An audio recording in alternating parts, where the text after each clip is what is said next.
You're not here by accident. This video didn't show up for someone who's distracted. It appears when something inside starts to awaken. Thoth, the scribe of the gods, doesn't hand out secrets to just anyone. He only reveals himself at the exact moment the soul is ready. And if this message found you now, it's because it's time for you to remember who you really are. For millennia, this knowledge was sealed in symbols, hidden in rituals and forgotten by entire civilizations. But now it's accessible again, and you're about to find out why. Some will ignore it. Others will feel the call, but only those who are ready will be able to manifest it all. Magic is not a trick, but the art of mastering invisible. Causes so that the invisible becomes inevitable. And what if I told you there's a force behind everything that is created, visible or invisible, and that there's the silent intermediary of that force? The ancient Egyptians didn't believe the world came about by chance. To them, nothing happened without a purpose. Nothing formed without intention. Before creation, there was thought. And before thought could become reality, someone had to translate it into words. That's where Thoth comes in. He wasn't just a scribe jotting down the whims of the gods. He was the very embodiment of sacred language, the bridge between idea and existence. On the Shabaka stone, one of the oldest records of Egyptian theology, there's an amazing detail. While Atom's heart generated the desire for creation, it was the tongue symbolized by Thoth shaped to that desire. The heart thinks, the tongue manifests. And Thoth is both. He represents the missing link between the invisible and the visible, between what isn't yet and what begins to be. And here's something interesting. When the Egyptians spoke of creation, they didn't talk about magic. They talked about rhythm, about order, about balance. Nothing was created chaotically. Everything followed a frequency, and Thoth was the guardian of that frequency. That's why he was also the god of time. Not the chronological time we're always chasing, but sacred time. The right time for everything to happen. The time when a truth is born. The exact moment when the soul awakens. Can you grasp how deep that is? To them, speaking was a spiritual act. Every word an alignment with the divine. Every sound made an invitation for the invisible to become matter. And all of that went through Thebes, a bird that lives on quiet shores, associated with the moon, with wisdom that watches without haste. It's no coincidence. The moon measures time in cycles. Just like the awakening mind needs layers, phases, returns, Thee isn't a god of instant answers. He's the one who watches your thoughts before they become choices. The one who observes your words before they shape destinies. The one who whispers when you finally go quiet inside. And that's what the ancient initiates knew, that it wasn't enough to think. It wasn't enough to want. It was necessary to align intention, word, time, and consciousness, because only when everything is in harmony, reality responds. And there was there silent, recording everything. Every misalignment, every tune-in, every moment the being drifted away, and every moment it found itself again. But what almost no one understands is that this pattern isn't trapped in ancient myths. It's active now. It pulses inside you. The same structure the Egyptians saw in the cosmos also exists in your mind, in your speech, in your vibration.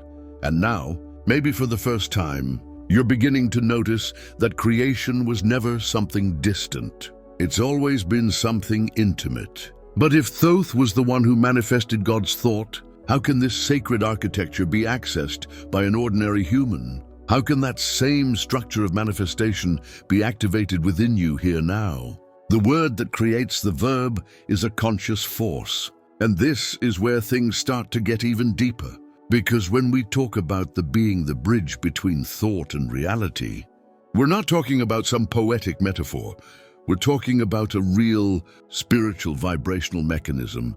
You know that phrase from the Gospel of John, "In the beginning was the Word." Yeah, that didn't originate in Christianity. It's an echo, a distant reverberation of something the Egyptians already knew thousands of years earlier. For them, the word wasn't just any word. It was an active principle, a living force, something that doesn't just describe, but creates. And this is the part almost everyone overlooks. A word isn't just a sound. It's not just what comes out of your mouth. The word is vibration. The word is a subtle form of living geometry. It carries rhythm, intention, frequency, meaning, and above all, consequence. In ancient Egypt, everything was measured in terms of cosmic harmony. This role was to record the movements of universal order, what they called mut, and make sure nothing fell out of that flow. But that order wasn't imposed from the outside. It was born from the alignment between intention and expression. In other words, it wasn't enough to want something. It wasn't enough to feel something. It had to be aligned with the vibration of the word. Watt didn't just write stories. He encoded what was behind them. He saw the invisible that gave rise to the visible. He noted the spiritual weight of every choice, every spoken sound, every thought turned into language, because he knew all creation begins with the word. But not just any word, the living word, the one that carries within it a conscious intention. That's why in ancient initiations, before a disciple could learn magic, they had to learn silence. Because the power of the word is no joke. When it's used unconsciously, it destroys. When used with awareness, it manifests. And now, stop and think for a second. How many words do you throw out each day without realizing it? How many times do you say things like, "My life is hard. Nothing ever works out for me. I'm unlucky"? How many times do you repeat phrases that seem harmless, but are actually programming? You're vibrational. Feel like a reverse spell? Do you see it? You're not just talking, you're creating. With every sentence, you plant something. And the universe, which is responsive by nature, doesn't respond to what you want. It responds to what you vibrate. He understood this perfectly. He didn't judge desires. He simply recorded vibrations. Because the universe doesn't operate on worthiness, it operates on coherence. What you say with truth, with presence, with inner alignment, finds an echo. What you say out of habit without soul, without attention, becomes noise. And noise within a living system becomes imbalance. That's why so many people live in conflict with their own reality. They say things that vibrate differently from what they feel. They desire the opposite of what they believe. They manifest what they fear the most, and then think the world is against them. But it's not the world. It's the word. It's the frequency that's coming out from within them. And that frequency is shaping everything. Now just imagine, what if you started to observe every word as a creative act? What if you treated your speech as a ritual? What if you realized that the way you talk about your life is exactly the way it's going to unfold? Would you still say what you say? Would you still use words carelessly, like an outlet, like an unconscious rant that never needed to shout? He only said what was necessary. And because of that, everything he said became real. Abracadabra, the echo of a lost code. And maybe you think you've heard all this before. Maybe you think you already know this story. But the truth is that one of the most powerful words ever created was turned into a joke. Distorted, emptied, thrown into the realm of children's magic and superficial entertainment. Yes, we're talking about it. Abracadabra today. When you hear that word, you picture someone pulling a rabbit out of a hat. But what almost no one knows is that it comes from a sacred language, ancient Aramaic. Abracadabra, literally translated, "I create as I speak." It's not a spell, it's a principle, a forgotten key of sacred language, a formula that echoes the same spiritual foundation, recognized by different initiatic cultures, including the vibrational roots of the Egyptians. Eliphas Levi, one of the most influential occultists of the 19th century, said that abracadabra wasn't a decorative word, but a symbol of spiritual geometry. In practical Kabbalah schools, it was written in the shape of an inverted triangle, losing one letter per line until only a dot remained. That image symbolized the collapse of creation into the center of the self, a reduction of creative energy to the core of its source consciousness. And here's something essential. The power of the word doesn't lie in the language, it lies in the vibration. The sound itself carries a frequency. The tone, the rhythm, the intention, all of that is part of the formula. In the oldest spiritual traditions among Chaldeans, Hebrews and Egyptians, certain sounds were chanted not to impress, but to activate subtle realities. The word was used with reverence, with precision, with purpose. And maybe at this point you're starting to understand why THOTH is remembered. Not as a creator of magical formulas, but as a symbol of divine intelligence that connects the invisible to the visible. The one who represents the vibration that turns intention into form. Not because he invented these formulas, but because he designs the space where they can exist. And now take a deep breath and think. How many words do you throw out every day without noticing? How many times do you say, "My life is hard. I'm never lucky. This will never work," without realizing it? You're declaring your reality like someone casting a reverse spell, an inverted abracadabra. That's what shocks many when they wake up, realizing that the reality they live in wasn't forced from the outside. It was whispered quietly daily by their own voice. And that repetition shaped their field, their vibration, their destiny. But now you can start doing it differently. You can start speaking differently, not like someone trying to affirm something they don't feel, but like someone beginning to remember. That speech is one of the most direct bridges between spirit and the world. And maybe, just maybe, that word that seems silly, almost childish, is a fragment of a much older system, a manifestation code that was diluted over time, hidden among symbols, scattered across different cultures, but that can still be reactivated. And what if that code is just a doorway? What if there's something even greater hidden right beyond it? But not everyone was ready for that truth. The book of Thoth, between the gift and the doom. In the records of Egypt from the Ptolemaic period, an ancient text, known as the Tale of Setnakamwas and Neferkapa, reveals a story that at first glance seems like a legend, but carries a message far too deep to ignore. According to the text, there was a hidden book, a book attributed to Thoth kept in a chest, surrounded by serpents, sealed with spells and layers of protection, and inside it 2 spells. The first allowed one to hear the speech of animals and control the skies, waters, and earth. The second, even more dangerous, allowed one to see the gods themselves. But what happened to those who dared to touch it before they were ready?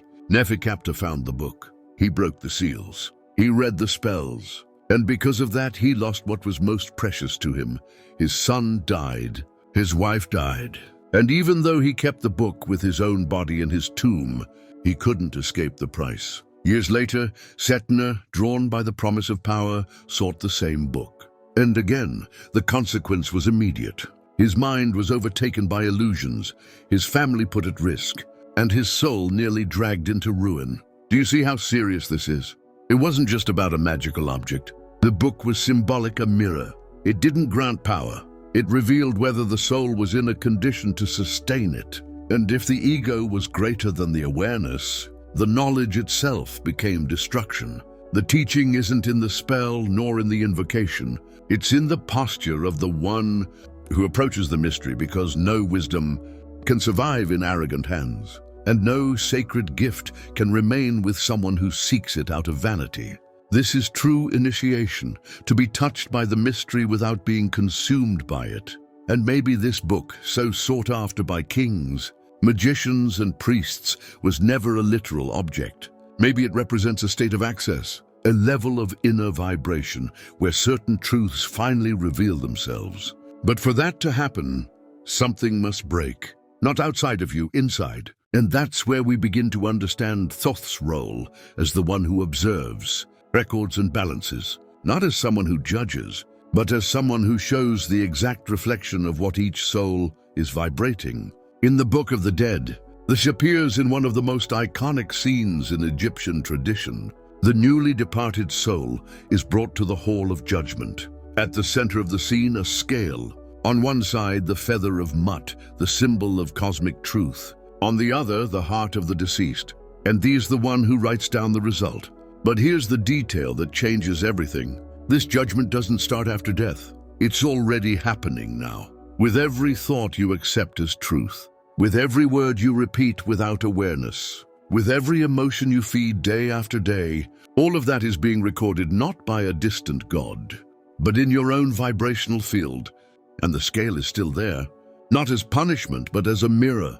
Because the reality you live is not random. It's the reading of what's written inside you. Life doesn't respond to what you wish for. It responds to what you are. And the cruelest or most liberating part of that truth is that most people try to change the outside world without ever asking what's being broadcast from within. You can repeat positive affirmations all day long, but if your vibration is rooted in fear, anger, scarcity, the scale doesn't lie. The judgment isn't out there. It's right here in the way you live, in the way you think, in the way you react to the world. And it's not Thoth who punishes you. It's the very frequency you hold that decides what stays or what collapses. Manifestation is not a wish. It's a tuning. And this is the point where most people get stuck. Because your whole life you were taught to want. To want a car, a job, love, healing, a way out. But almost no one taught you how to tune in. In the tradition of Kabbalah, one of the oldest and deepest schools of wisdom in the world, the concept of manifestation is completely different from the logic of modern desire. There, the verb to manifest doesn't mean forcing reality to obey. It means aligning it with what's already true inside you. The word Kabbalah comes from the Hebrew Kabbalah, which means to receive. And here's the secret. You only receive what you're in tune with, not what you beg for, not what you visualize for 5 minutes and forget right after, but what pulses inside you in a coherent and consistent way. According to the Tree of Life, the spiritual map of Kabbalah, the reality we live in is called Malk, the kingdom. It's the densest plane, what we can touch matter. But nothing reaches Malkuth out of nowhere. Before something becomes real, it has to go through a vibrational chain. It starts all the way up in Ketera, the crown, the point of origin, passes through Bina, the structure of intention, goes down through Tiferei, the heart center where emotional truth lives, arrives in Yasod, the foundation, the word as a channeling form, and only then manifests here in Malk. That's the path of creation. And it's no coincidence that this path resonates with what the Egyptian schools taught in the initiatic rituals, connected to Thoth. Nothing is created directly in matter. Everything is a sequence, a journey, a process. And if somewhere along that chain you break the coherence, if the intention isn't aligned with the emotion, if the emotion doesn't vibrate with the word, what reaches reality is a distortion. That's why so many people wish and don't manifest. Because what you want is clashing with what you vibrate. What you think is at war with what you feel. And in that inner conflict, your vibrational field becomes unstable. Manifestation gets stuck. You don't create what you want. You create what you're ready to sustain. Reality is just the reflection of the inner structure you feed every day. So now here's the question. Are you trying to manifest from the anxiety of wanting something, or from the coherence between mind, emotion, intention, and presence? Because if everything's out of alignment, it doesn't matter how much you ask. What comes will always be fragmented. And at this point, we step into another ancient symbol that holds more wisdom than it seems. 5 syllables, abracadabra, 5 points. The pentagram. 5 elements, earth, water, air, fire, and ether. For centuries, the pentagram was used as a symbol of protection, of harmony, of integration of the elements within the self. Pythagoras used it as sacred geometry, and medieval alchemists adopted it as a spiritual formula. But almost no one understands what it really means. It's not just a star. It's a reminder that the spirit must be at the center, and that the elements must spin in balance around it. Each point represents a force. Earth, your body, your structure, your grounding. Water, your emotions, your memory, your sensitivity. Air, your thoughts, your ideas, your mind. Fire, your action, your passion, your life force. And at the top, ether, consciousness, the invisible that gives life to everything. The pentagram is you at the center of the universe. You as a microcosm of the all, you as a walking temple. But it's not enough to just know that. You have to activate it. And the activation doesn't happen through technique. It happens through presence. When you honor each element within yourself, when you care for your earth, purify your water, calm your air, direct your fire, and reconnect with your spirit.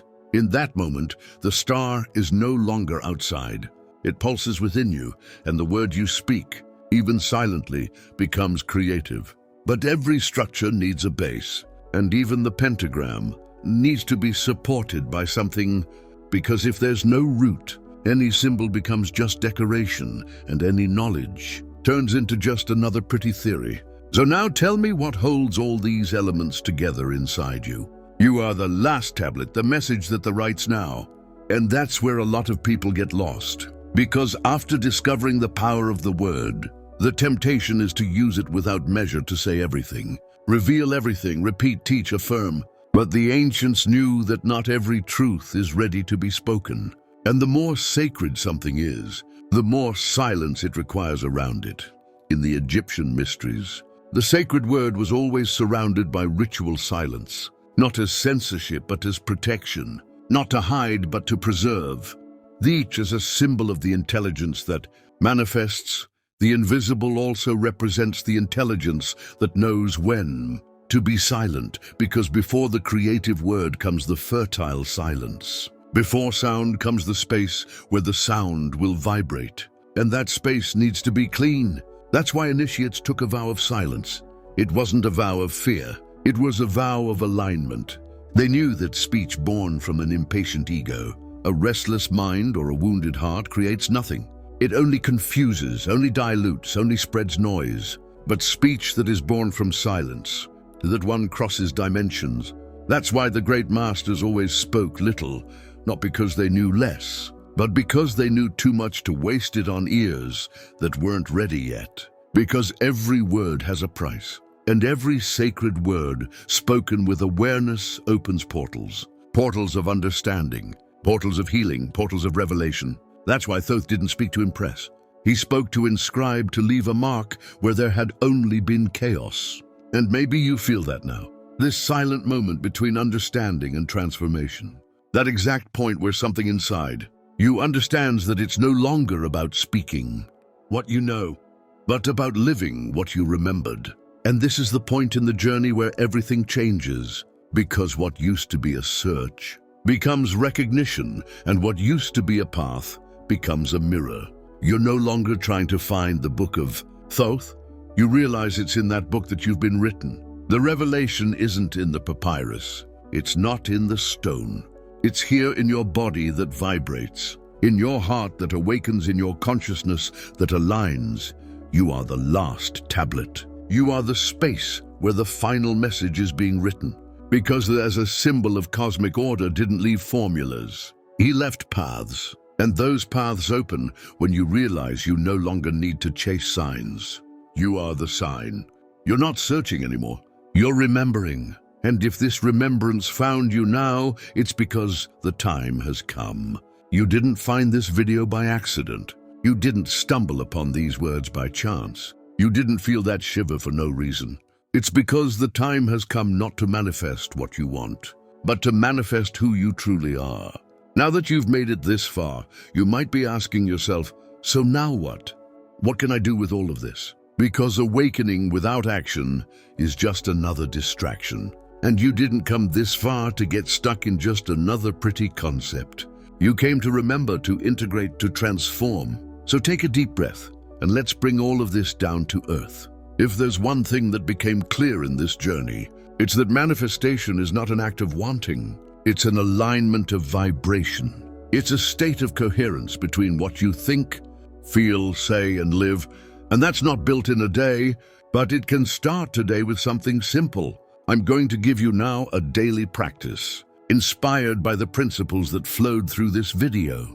From the wisdom of Thoth to the structure of the tree of life. From the power of the word to the silence that comes before it. It's not a magic formula, it's a vibrational practice. And the more you repeat it with awareness, the more your field starts to shift. Before starting your day, spend 2 minutes in complete silence. No phone, no to-do list. Just sit, breathe, watch your mind.